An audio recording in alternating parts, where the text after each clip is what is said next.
अस्सलाम वालेकुम नाजरीन। आज थोड़ा आउटिंग के लिए आया था, लेकिन एक ख़बर देखी तो दिल बड़ा आजुर्दा और रंजीदा हुआ कुछ इस तरह से है कि PSL की जो इंतज़ामिया उन्होंने जो मुल्तान सुल्तान के ऑनर हैं अली तरीन साहब, उनको उन्होंने नोटिफिकेशन जो है वो भेजा है और उसके हवाले से उन्होंने कहा कि अपॉलोजी करें, क्योंकि जो आपने PSL के हवाले से मैनेजमेंट के हवाले से कुछ बयानात दिए थे तो वो शायद उनके नज़दीक जो है वो उन्होंने कानून की वायलेशन की है। लेकिन अली तरीन साहब ने जो आगे से किया वो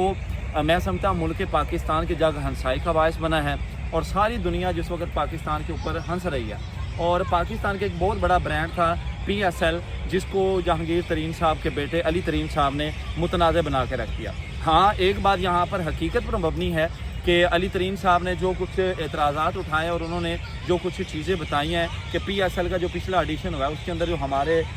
वहाँ पर मैनेजमेंट के लोग थे उनकी तरफ से जो वहाँ पर नालायकियाँ हुई, कोताहियाँ हुई और जिस तरह से उन्होंने इस ब्रांड को डील किया, जैसे कि कराची के अंदर जो है क्राउड ना होने के बराबर था और दीगर तमाम जगहों के ऊपर भी ऐसे ही कुछ सूरत देखने को नज़र आई और जो स्पॉन्सर थे वो भी ना होने के बराबर थे। और इसी तरह फिर कुछ फ्रेंचाइजेज़ ने पर्सनली कुछ चीज़ों को डील किया, वो भी बड़ी गौर तलब थी। लेकिन मैं समझता हूँ कि अली तरीन साहब का जो ये काम था, जो अमल था, जिसके अंदर उन्होंने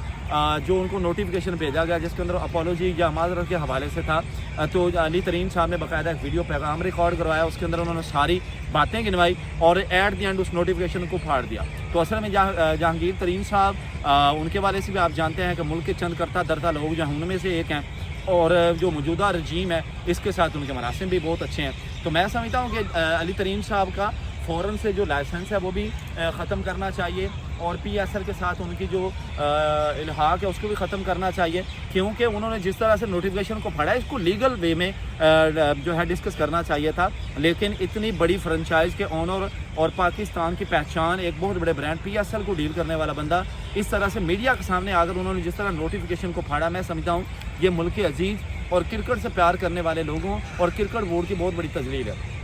क्रिकेट बोर्ड के फैसलों से हमें इख्तलाफ हो सकता है, लेकिन अगर उन फैसलों से इख्तलाफ करने का मतलब ये है कि हम वहाँ पर बलमना उसका इजहार करें और जिस तरह से मीडिया के सामने नोटिफिकेशन को फाड़ा गया, इसको जिस तरह से इंटरनेशनल मीडिया स्पेशली हमारा पड़ोसी मुल्क जिनका तो काम ही सिर्फ बदयांती करना और गलत खबरें फैलाना है, वो जिस तरह से इसको पेश कर रहे हैं, मैं समझता हूँ कि पाकिस्तान की पूरी दुनिया के अंदर जग हंसाई हुई। तो हमारे ये अली तरीन साहब ने जो कुछ किया है इसके हवाले से हमारी हुकूमत को जाए सख्त से सख्त एक्शन ले और मुल्तान सुल्तान की जो फ्रेंचाइज उनसे ली जाए, इसके लिए और बहुत सारे लोग मिल जाएंगे और अली तरीन साहब जो है इनको क्रिकेट से नेक्स्ट दूर किया जाए, क्योंकि ये बदमाशी कल्चर जो है हमारे तमाम महकमों के अंदर आता जा रहा है। और बाकी जो उन्होंने जिन गलतियों की निशानदही की है इनके हवाले से भी हमारे महकमों को चाहिए कि उनके हवाले से भी इक़दाम उठाएं और जो उन्होंने सारा कुछ किया है और जिस तरह के उन्होंने वहाँ पर कुछ चीज़ों की निशानदही की है उसके हवाले से भी सद्देबाब किया जाए। बाकी हमारे मुल्क के अंदर जो कुछ हो रहा है जागों के तसर्रुफ में, उकाबों के नशे में, उम्मीद करते हैं कि शायद इसके हवाले से एक्शन लिया जाएगा। अगर लिया गया तो बहुत अच्छा होगा पाकिस्तान के लिए और पाकिस्तान की क्रिकेट के लिए। इसकी इजाज़त चाहेंगे। अल्लाह हाफ़िज़।